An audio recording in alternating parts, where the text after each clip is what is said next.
What's going on, ladies and gentlemen? First of all, apologies for the fact that there's been such a dip in the level of activity on the channel. It's been over a week since I reviewed anything, and I think it's now been 2 weeks since I reviewed a horror movie. So I'm going to try and get back on it.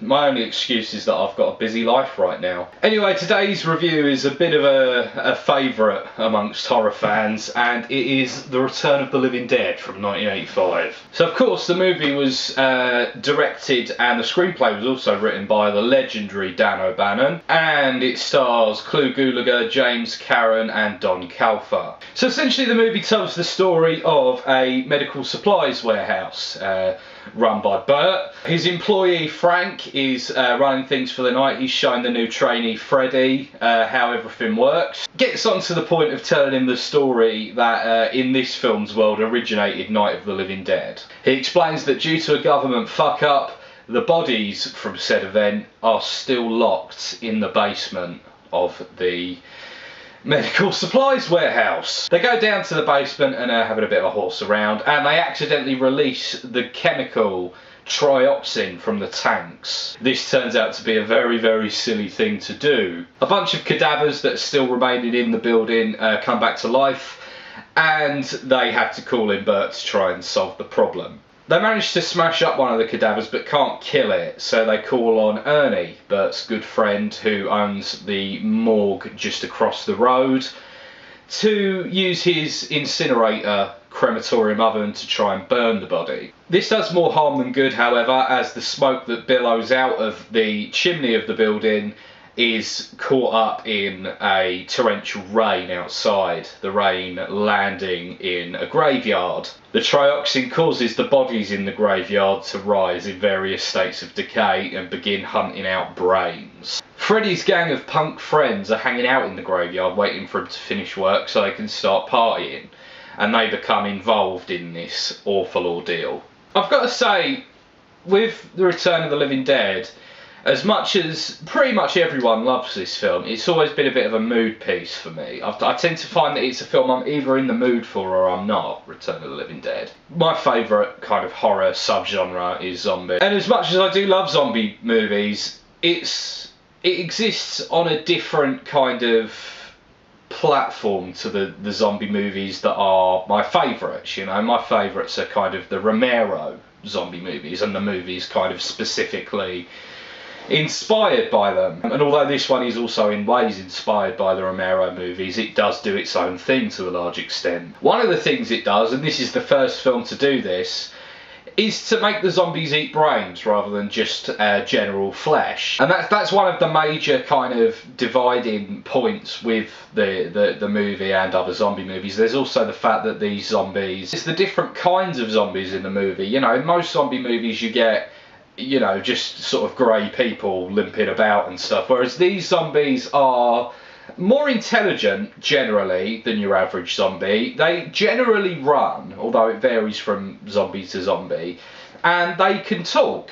So you've got really three types of zombies, I'd say. You've got the kind of fresh cadaver, like the yellow guy near the start of the movie. You've got Tarman, who is obviously has been dead for many, many years.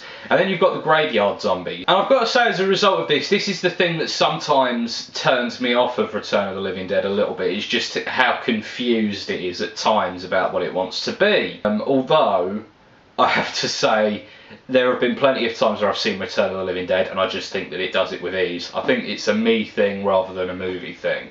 I've got to say, this is just one of the best stories that a zombie movie has ever had. It really is. It is very original, and the kind of sense of drama in the story is great as well. I mean, first of all, I'm going to do a bit of a spoiler here, so skip to the on-screen time mark to avoid it. In the scene where Frank decides that he doesn't want to turn into a zombie like Freddy has, so he climbs into the crematorium oven, that scene, it always amazes me just how well they work that scene into the movie, because this overall is mostly sort of a fun and frolics movie, and putting that in, it must have been very tricky. This very serious, very touching, quite sad scene must have been a real struggle trying to work that in. And I've got to say, they did it perfectly. That's one of my favourite scenes in the movie. I think it's a really great, memorable scene. It's up there for me in terms of moments in zombie movies, with Helen Cooper getting killed in Night of the Living Dead, or, you know, that sort of thing. It's one of those iconic zombie movie moments. And I think that the script generally does that really well. It works its light and shading, because like I say, for the most part, this is just a really fun, kind of goofy movie. But it shows a real level of tact as well, that the people who made it were able to kind of combine it with those more serious scenes and do it so well. Another one as well, another spoiler now, so skip to this time mark to avoid this one. When it reaches the end of the movie, Burt finally gives in and decides that he's just going to call the army and tell them that the tanks they've been looking for are at the supply warehouse, and let them know what's going on. It turns out they've got a contingency plan, the army, and that contingency plan involves nuking the area. That's the ending of this movie. Everyone's dead. And I've got to say, it really froze me.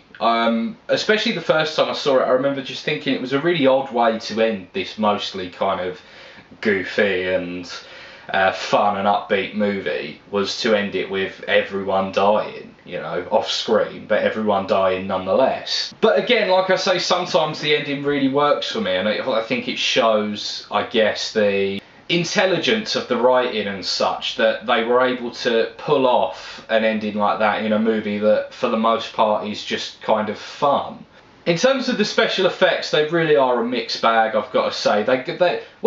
Mixed bag is probably even an exaggeration. I mean, they go from sort of passable to great. I mean, the yellow guy who, you know, when he's running around with his head off, that's kind of whatever, you know. It's quite funny, but the effects are a bit whatever. And then Tarman, I mean, is superb. You know, that effect is just perfect. Probably my favourite effect in the whole movie is that the half zombie on the table, they tie to the table to kind of grill about what is going on. That zombie is perfect. The moving spinal cord and everything, perfect. I've got to say, just overall in sort of summary, that The Return of the Living Dead is a zombie movie on its own terms, and it has to be respected as such. Ultimately, when you combine that with the fact that it's an incredibly enjoyable movie, and most of the times I've seen it, it has been an incredibly enjoyable movie, despite the odd problem here and there that I have with it, it really is worthy of a 9 out of 10 score. This one goes in the Hall of Fame for me. I mean, I did a top 25 zombie movies list a few weeks ago, and this was at number 6, I think. So I'll link that video in the description if you're interested in checking it out. But other than that, thank you very much for watching. Please let me know what you think of Return of the Living Dead if you're a fan of it. Or if you're not, obviously, I'd be far more interested in hearing that, actually. Also, go and check out my podcast, links in the description. It's called Ironcast. It's all about music. I'd really appreciate that. Thank you very much for watching, ladies and gentlemen. I'll see you very soon.